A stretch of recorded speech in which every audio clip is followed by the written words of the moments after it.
Assalamualaikum warahmatullahi wabarakatuh. Bertemu lagi dengan saya, Siti Handayani, CGP Angkatan 11 Kabupaten Indramayu dari SMK Negeri 1 Balongan. Kali ini saya tidak sendiri, saya ditemani dengan Bu Konita, Guru DPIB SMK Negeri 1 Balongan. Gimana kabarnya Bu Konita? Sehat, alhamdulillah Ibu Siti. Baik Ibu Konita, kali ini saya akan melakukan percakapan praobservasi dengan tujuan nanti untuk mengetahui dan mengevaluasi jalannya proses pembelajaran yang Ibu lakukan di kelas. Kemudian yang kedua yaitu untuk mengetahui persiapan awal agar Ibu nanti lebih siap dan lebih percaya diri tentunya ya Bu ya ketika melakukan pembelajaran di kelas. Baik Ibu, sebelumnya saya ada beberapa pertanyaan dulu. Yang pertama, tujuan pembelajaran yang hendak dicapai nanti apa ya Bu? Baik Ibu Siti, jadi saat ini saya mengajar di kelas 11 DPIB. Nah, pembelajarannya adalah KJJ atau Konstruksi Jalan dan Jembatan. Sehingga tujuan pembelajaran itu adalah peserta didik dapat memahami konstruksi jalan di Indonesia. Baik. Kemudian area pengembangannya seperti apa ya Bu yang akan Ibu lakukan? Baik, jadi untuk area pengembangannya itu terbagi, yang pertama adalah pengetahuan. Dari pengetahuan itu saya ingin peserta didik memiliki pemahaman tentang konstruksi jalan di Indonesia. Sedangkan dari aspek keterampilan, saya ingin peserta didik dapat mendefinisikan konstruksi jalan yang ada di Indonesia.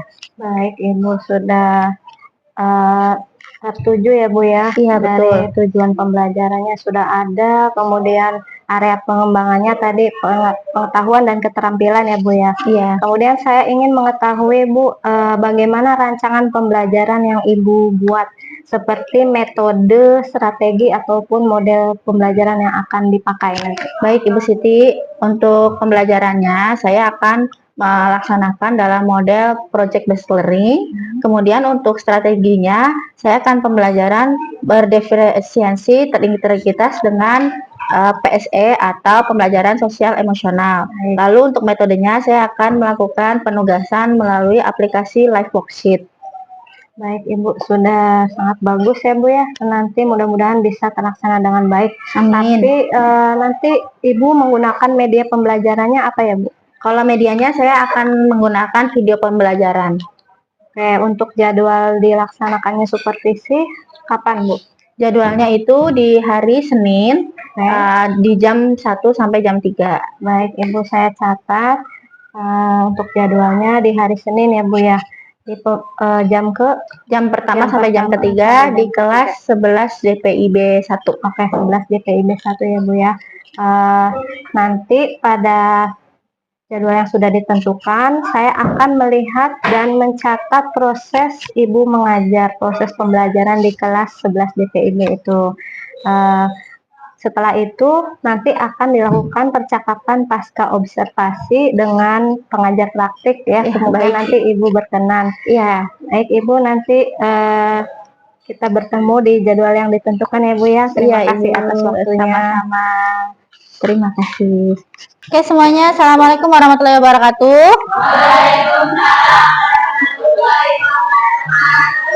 Selamat pagi. Sehat semuanya? Alhamdulillah. Jadi di hari ini bertemu lagi bersama Ibu Konita dengan masih pelajaran konstruksi jalan dan jembatan. Jadi pertemuan hari ini sesuai yang sudah Ibu sampaikan kemarin, kita akan mempelajari tentang konstruksi jalan. Nah, jadi konstruksi jalan itu masuknya di MAPE konsentrasi DPIB ya. Jadi ada KJJ, ada APLPIG untuk yang AutoCAD, ada juga estimasi biaya konstruksi, dan ada juga dari Pak Miharjo konstruksi dan utilitas gedung. Oke, sebelum kita mulai pelajaran, minggu kemarin Ibu sudah pernah menjelaskan tentang jenis-jenis jalan. Kira-kira ada yang mau tanyakan dulu sebelum kita lanjut ke materi yang baru? Ya? Ada? Nah, nggak ada ya, berarti jadi di minggu ini kita akan mempelajari tentang jenis-jenis dan konstruksi jalan yang ada di Indonesia. Nah, oke, kita Ibu akan mulai dulu. Sebelum masuk pelajaran, Ibu absen dulu ya.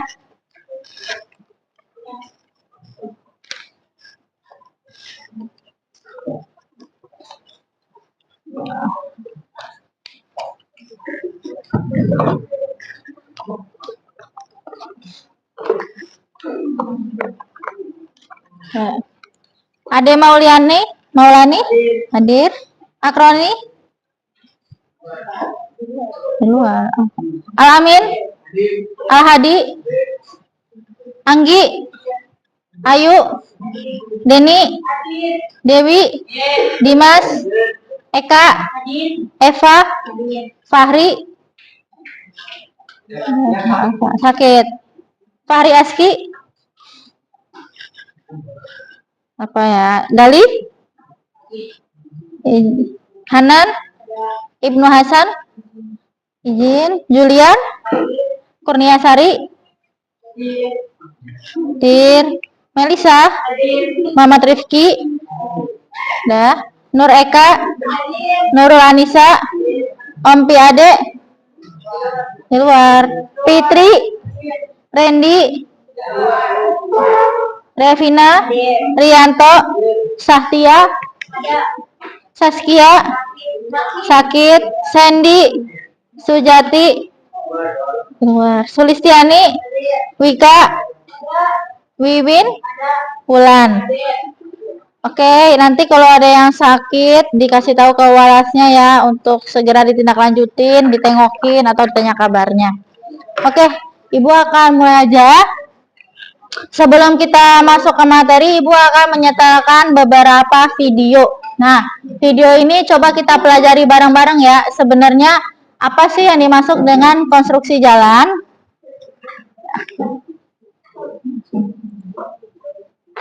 Sebentar ya.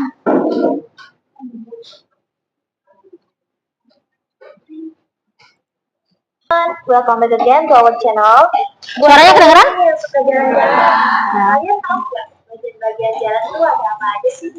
Terus tahu nggak? Ternyata setiap bagian jalan punya fungsinya masing-masing loh.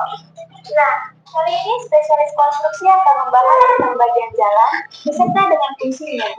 Tapi sebelum kita masuk ke penjelasannya, jangan lupa untuk subscribe channel ini dan nyalakan lonceng notifikasinya agar kalian nggak ketinggalan video menarik yang lainnya. So, tunggu apa lagi? Yuk kita simak videonya. Meningkatnya mobilitas manusia dari waktu ke waktu membuat peran dari suatu jalan menjadi sangatlah penting. Prasarana transportasi ini harus dibangun sebaik mungkin agar dapat mendorong kegiatan manusia menjadi lebih maksimal.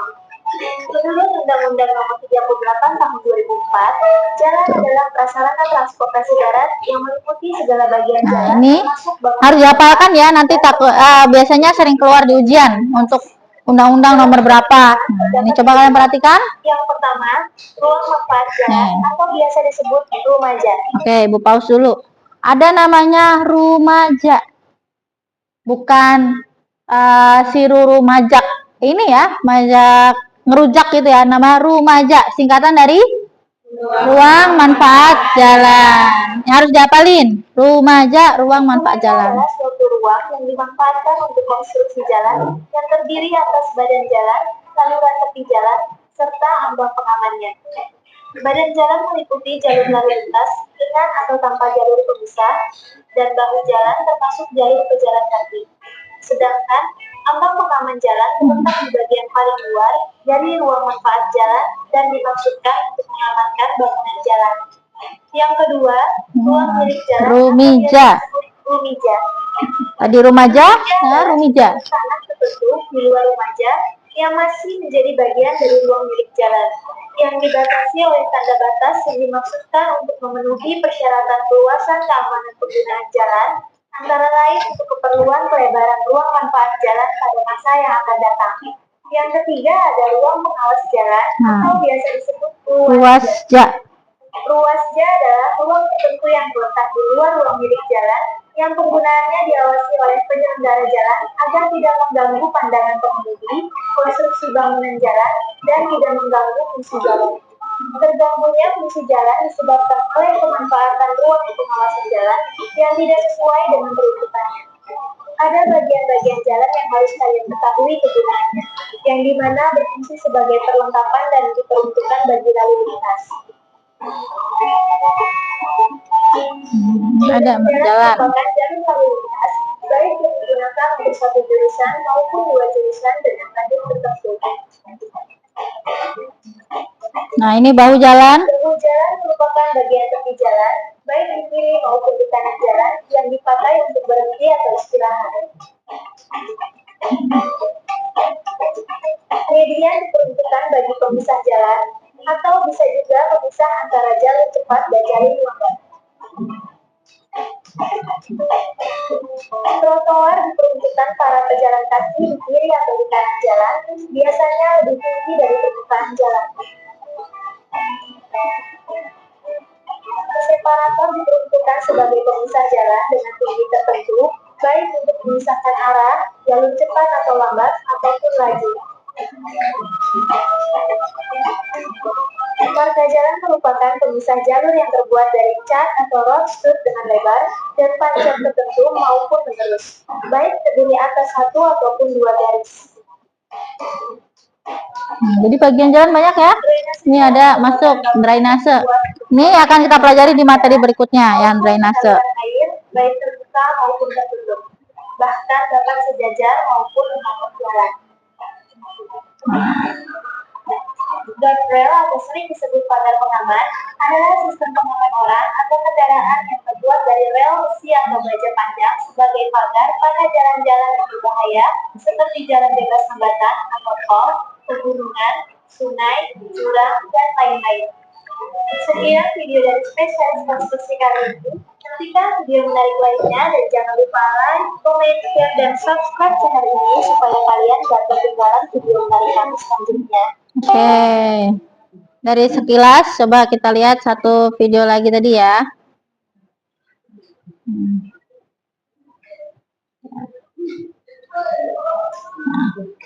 Kalau tadi bagiannya lengkap, nah kita coba lihat satu lagi.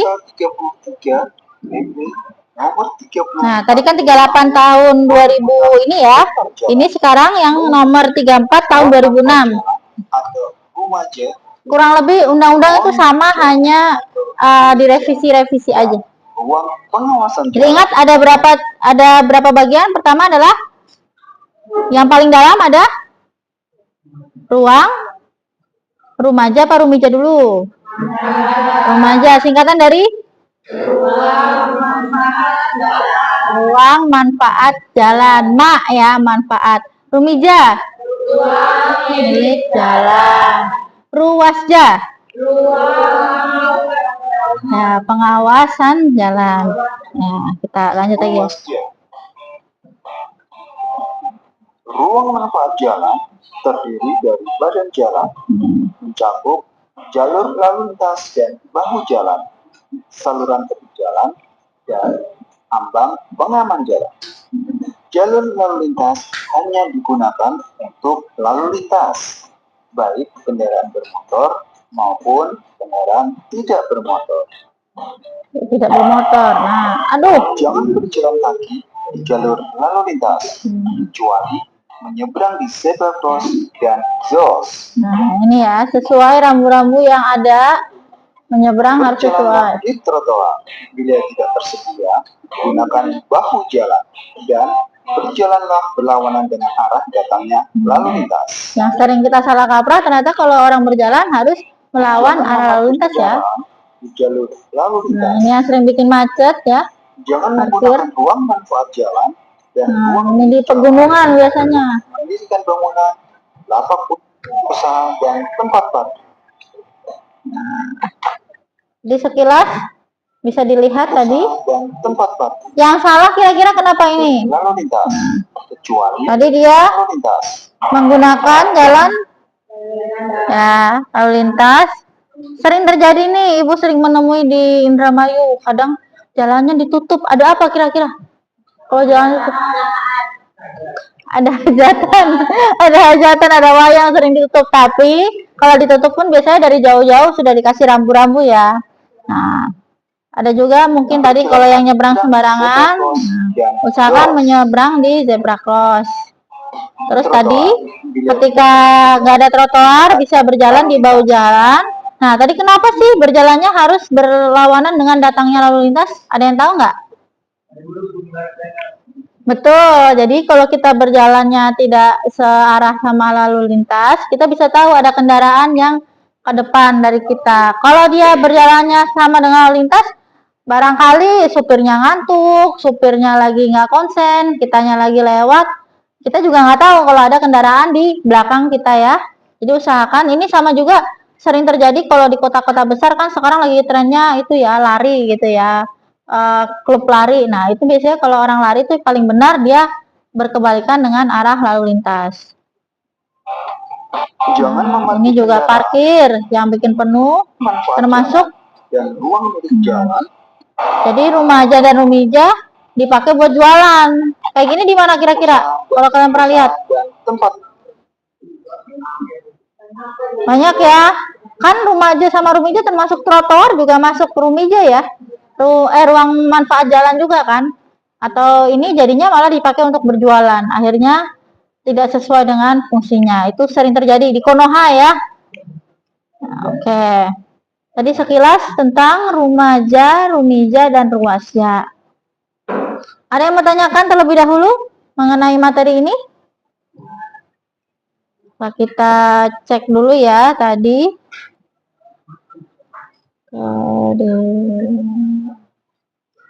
Nah, tadi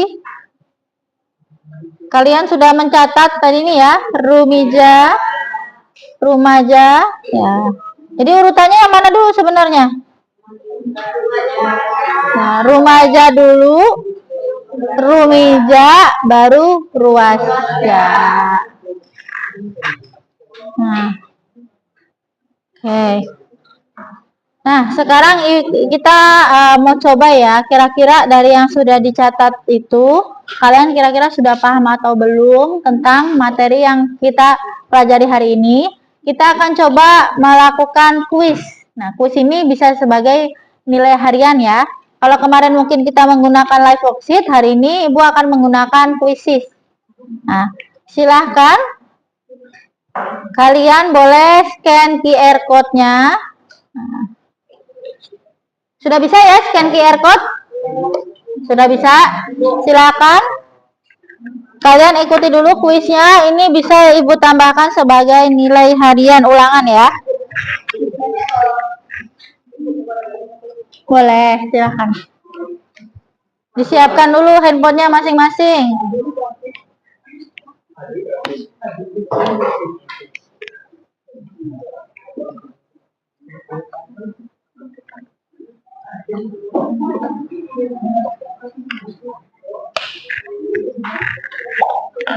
Oke, Al-Hadi Novan sudah masuk. 1 menit ya, Ibu tunggu.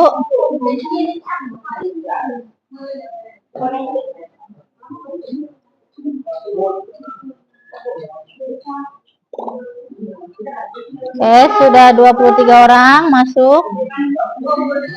Oke.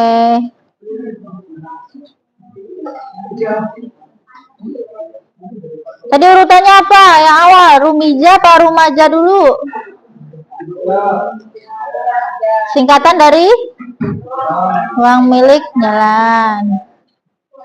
Rumaja, ruang manfaat jalan. Sudah ya? Oke, Ibu akan langsung mulai aja. Silakan dimulai. Tidak banyak soalnya ada 10. Nah, Ibu bisa cek di sini.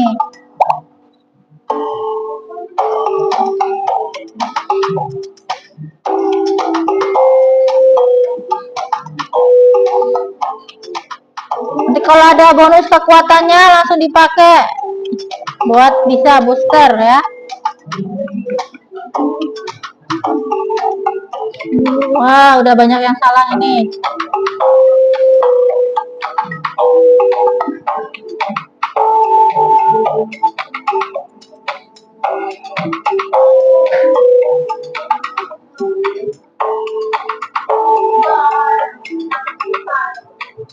Kenapa? Coba dicek lagi ya.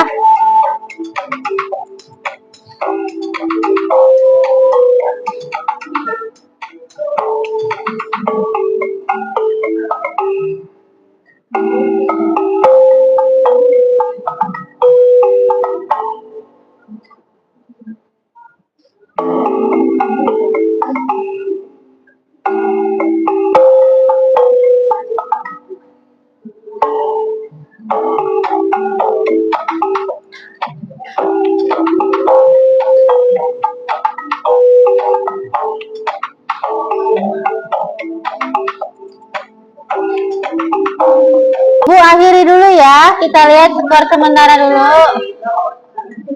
Nggak apa-apa. Ini kita buat lihat skornya dulu sementara ya.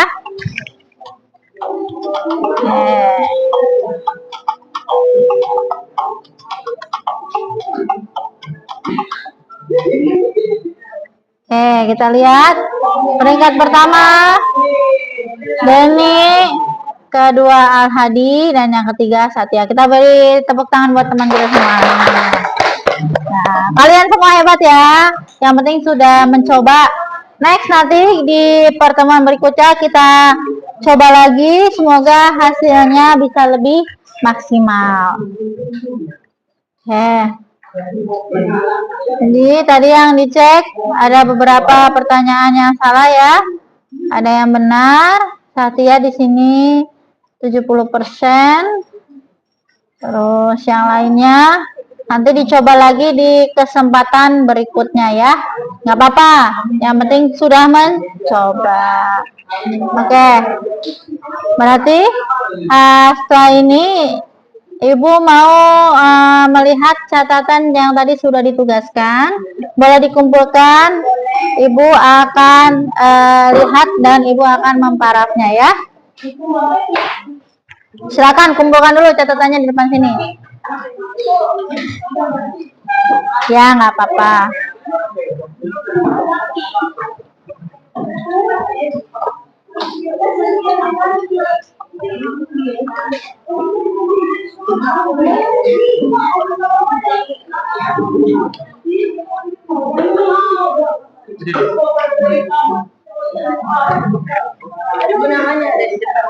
Ya.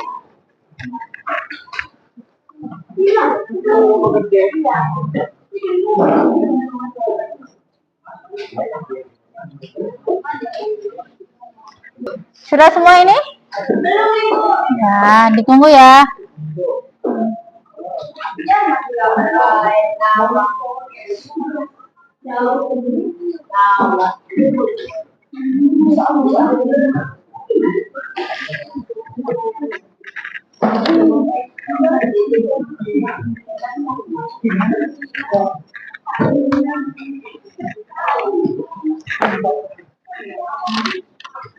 Wow.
Oke, ini bukunya sudah. Silakan dibagikan dulu.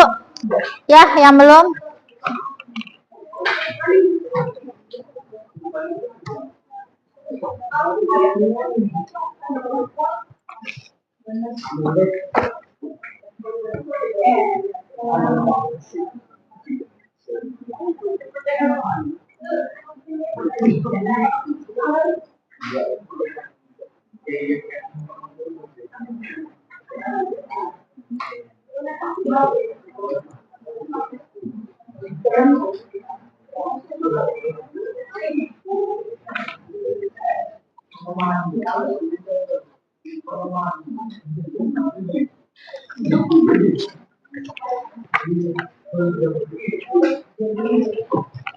Oke, ini boleh dibagikan. Kita coba bahas lagi ya untuk materi pertemuan hari ini. Silakan tolong dibagikan dulu, minta bantuannya.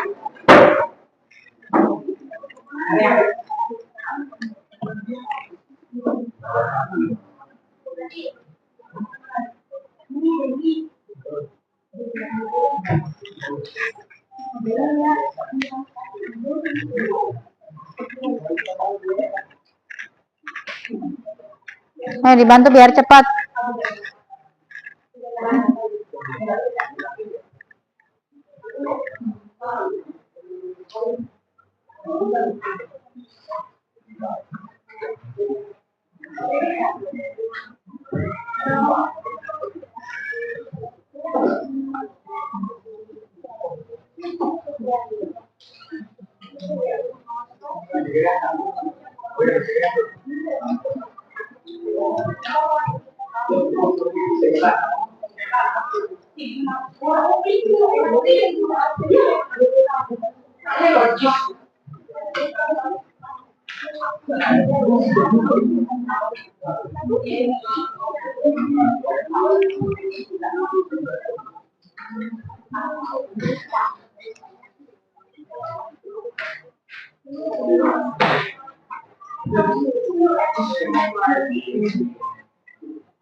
Oke, catatannya sudah dipegang masing-masing. Silakan dibuka dulu.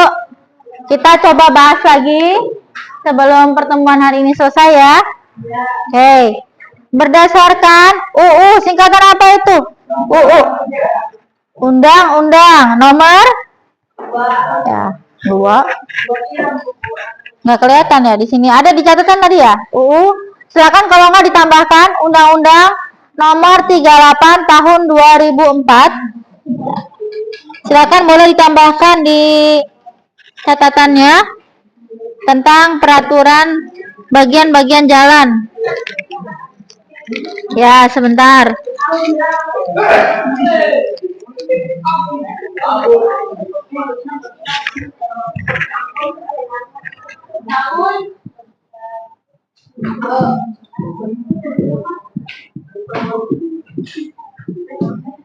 Udah pada lahir belum 2004? Belum ya?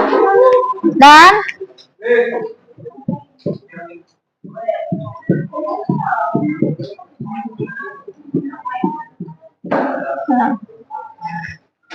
kalau PP singkatan dari apa? Profil picture, bukan. Peraturan pemerintah. Ya.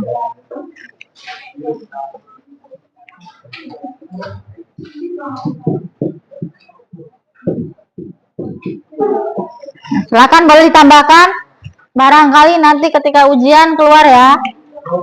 Oke, tadi singkatannya ya. Kita coba perhatikan dulu dari gambar yang tertera di layar. Nah, oke, santai ya.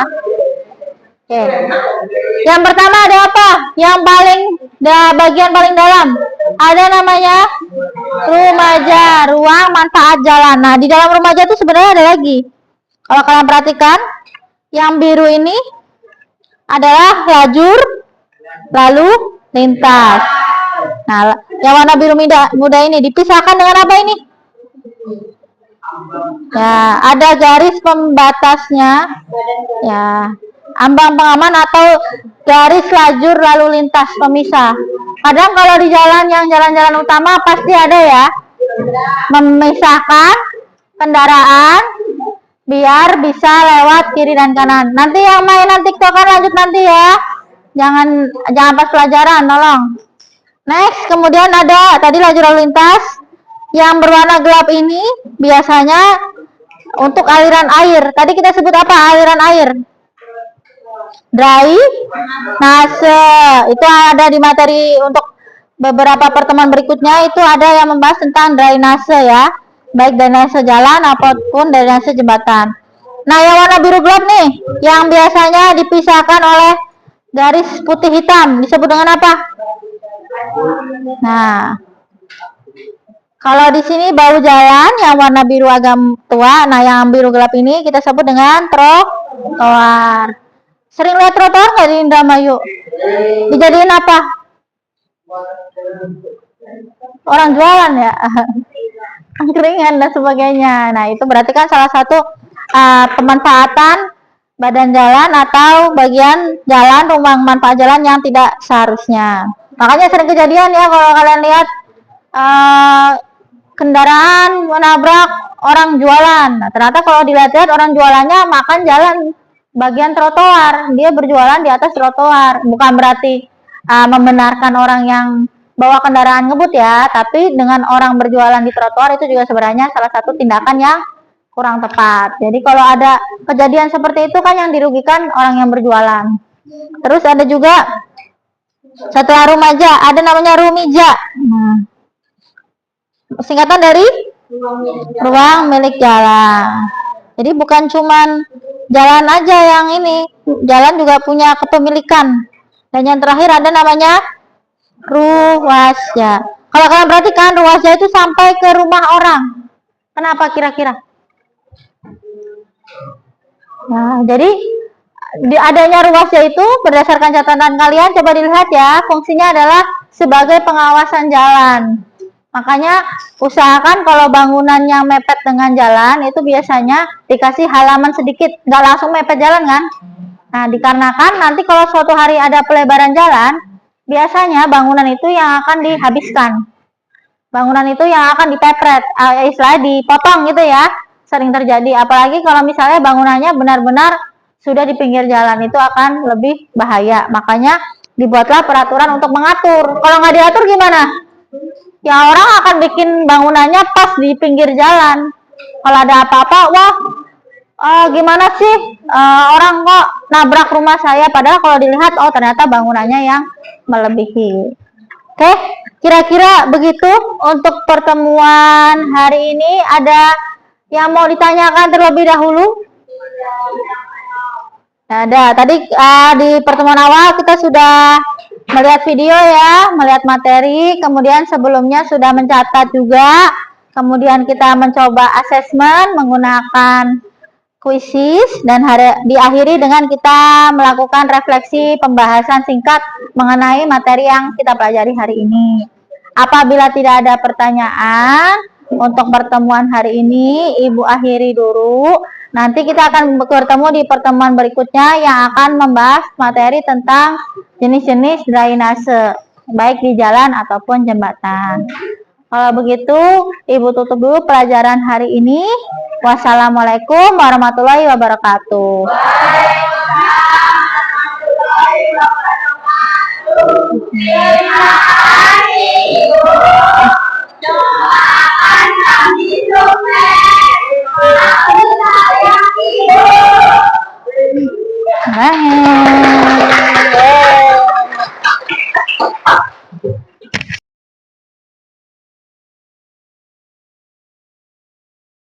Assalamualaikum warahmatullahi wabarakatuh. Kali ini kita tiba di percakapan pasca observasi yang mana bertujuan untuk mengevaluasi jalannya proses pembelajaran yang ada di kelas. Saya bertindak sebagai observer dan di sini saya ditemani oleh Ibu Konita dan pengajar praktik saya yaitu Ibu Judi Juaria. Jadi kemarin telah dilaksanakan observasi di kelas 11 BPB 1 di SMK Negeri 1 Balongan. Di sini Bu Konita, gimana kabarnya Bu Konita? Baik, Ibu, sehat. Oke, Bu Konita, sebelum saya menyampaikan beberapa hasil pengamatan saya kemarin, saya akan mengajukan beberapa pertanyaan terlebih dahulu nih Bu. Ya, baik. Oke, jadi bagaimana perasaan Ibu kemarin setelah saya amati kegiatan Ibu mengajar di kelas?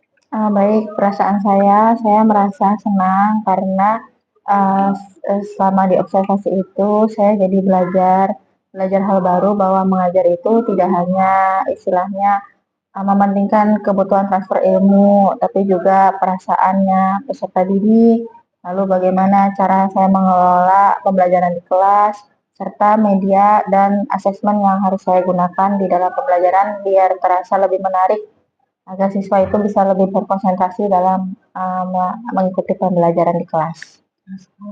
Kemudian kehadiran saya sebagai supervisor kemarin gimana Bu? Apakah mengganggu jalannya kegiatan belajar?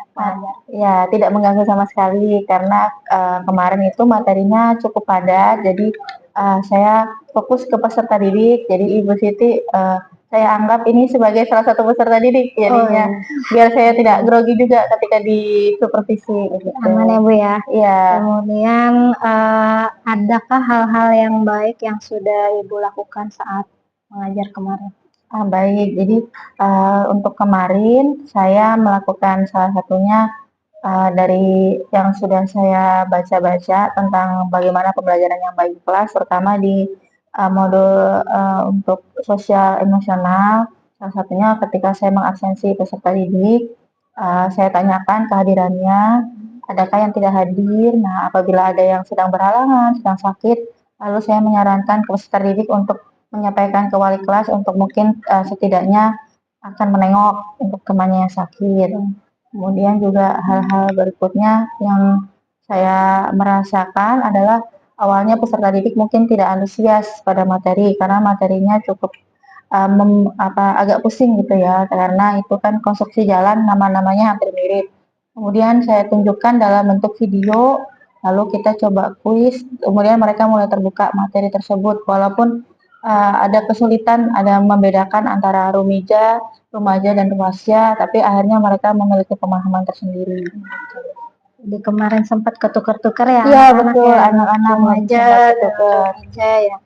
Oke Ibu, bagaimana dengan area pengembangan yang hendak dicapai saat itu kan pada obrolan para observasi ada area yang akan dikembangkan oleh Ibu, apakah sudah berhasil dicapai kemarin atau belum? Betul, kalau dari saya kemarin waktu perencanaan, salah satunya saya ingin melakukan asesmen dengan menggunakan aplikasi Liveworksheet. Tapi karena waktunya tidak terkejar waktu itu, jadi saya menggantinya dengan menggunakan Quizzes. Tapi kendalanya dalam proses itu banyak peserta didik yang device-nya atau perangkatnya itu error, sehingga harusnya itu semua tercapai 100%, tapi hasilnya belum bisa tercapai semua. Jadi mungkin di pertemuan berikutnya akan saya ulang lagi, terutama pas saat proses penilaian, nanti mungkin saya kembangkan lagi menggunakan Liveworksheet agar peserta didik tidak mengalami kesulitan ketika mengerjakan. Berarti kendalanya di perangkatnya. Iya, betul. Jadi Ibu juga sudah mengetahui ya cara untuk mengendalikan hal tersebut akan mengganti dengan Liveworksheet gitu ya? Iya. Kemudian Ibu bisa diceritakan nggak proses pembelajaran yang kemarin dilaksanakan itu apakah sudah sesuai dengan perencanaan yang Ibu buat atau belum sesuai gitu? Jadi dari untuk proses awal dimulai dengan pembukaan, lalu juga ada itu apa istilahnya absensi dan sebagainya itu sudah tercapai. Kemudian pada materi untuk istilahnya membuat pertanyaan pematik itu peserta didik sudah mulai mendapatkan melalui penayangan video di awal pembelajaran. Lalu kemudian ketika memasuki materi saya juga sudah menjelaskan sebagai guru materi yang ingin dipelajari hari ini. Hanya saja yang jadi kendala tadi ketika asesmen, di awal saya merencanakan menggunakan live worksheet, tapi karena kendala satu dan hal lainnya, saya menggantikannya dengan kuisis sehingga ada kendala sinyal dan sebagainya, sehingga peserta didik ada beberapa yang tidak bisa mengikuti proses asesmen tersebut. Baik Bu, udah bagus sekali nih. Tapi menurut Ibu dari level 1 sampai 10 kira-kira nilai Ibu di angka berapa ya untuk pembelajaran kemarin? Kalau saya mungkin sekitar 7 aja Bu. 7 dan 8. Mungkin karena yang area yang dikembangkan mungkin belum maksimal ya Bu ya? Iya betul. Karena ada kendala yang tadi. Jadi untuk kedepannya nih Bu, barangkali ada nggak hal-hal yang perlu ditingkatkan untuk pembelajaran berikutnya? Kalau dari saya adalah bagaimana saya lebih caranya mengelola kelas. Karena selama ini saya mengajar itu seperti hanya mengajar di depan saja, tidak berkeliling. Sehingga kadang saya tidak mengetahui kondisi peserta didik yang di barisan tengah, di barisan belakang, apakah mereka memiliki kendala, misalnya apakah mungkin karena pelajarannya pagi ada yang masih belum sarapan sehingga mengantuk, ada yang mungkin sedang kurang enak badan. Jadi saya ingin memperbaikinya di bagian itu. Ya, alhamdulillah kalau Ibu sudah menyadari di bagian kekurangannya Ibu ya. Karena kemarin saya juga melihat Ibu baru di posisi depan aja, belum ke menyeluruh untuk melihat lebih dekat bagaimana peserta didik itu memahami proses pembelajaran. Jadi Ibu kan kemarin kalau tidak salah pada pembelajaran berdiferensiasi ya Bu ya. Iya. Kalau boleh saya menyampaikan Ibu, hasil pengamatan saya yang kemarin itu Ibu baru memunculkan diferensiasi proses ya Bu ya. Dengan Ibu menayangkan beberapa video, slide materinya, kemudian belum terlihat adanya diferensiasi untuk kontennya seperti itu. Mungkin dari Ibu nih, barangkali ada nggak misalkan rencana untuk mengatasi hal tersebut atau mengembangkan pembelajaran berdiferensiasi konten? Iya, jadi kekurangan saya memang di bagian konten tersebut. Saya belum bisa memprioritaskan mana yang kebutuhannya untuk peserta didik dengan berbagai latar belakang. Dari itu saya ingin kedepannya mengembangkan di bagian konten pada berdiferensiasi.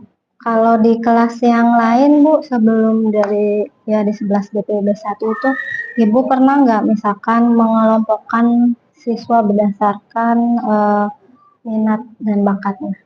Pernah, waktu itu saya pernah mencoba. Jadi saya mengelompokkan peserta didik yang mungkin kalau dilihat dari nilai hariannya itu lebih tinggi dibandingkan temannya, dengan asumsi apabila dalam satu kelompok itu ada yang lebih paham, itu bisa mengajari teman-temannya. Tapi untuk yang proses di tahun ini saya belum melakukan dalam berkelompok karena keterbatasan waktu dan materi yang diajarkan. Oke, nanti perlu dicoba itu ya Bu ya, karena untuk pembelajaran diferensiasi konten itu ya hendaknya siswa misalkan berkelompok berdasarkan minat bakatnya. Kemudian Ibu kira-kira akan mencoba di kelas yang mana nih untuk diferensiasi kontennya? Kedepannya mungkin saya akan mencoba di kelas 11 DPB 2.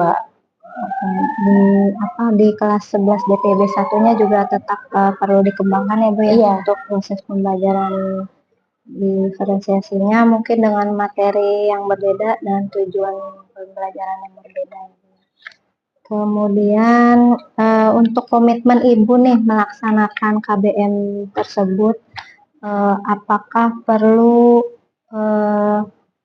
tindak lanjut seperti apa misalnya untuk lebih ditingkatkan lagi kreativitas siswanya gitu, Bu. Baik, jadi selama mempelajari materi yang saya ajarkan, ini ada di konstruksi jalan jembatan, kita orientasinya masih pada materi dan konten, tapi belum pada materi pengaplikasian.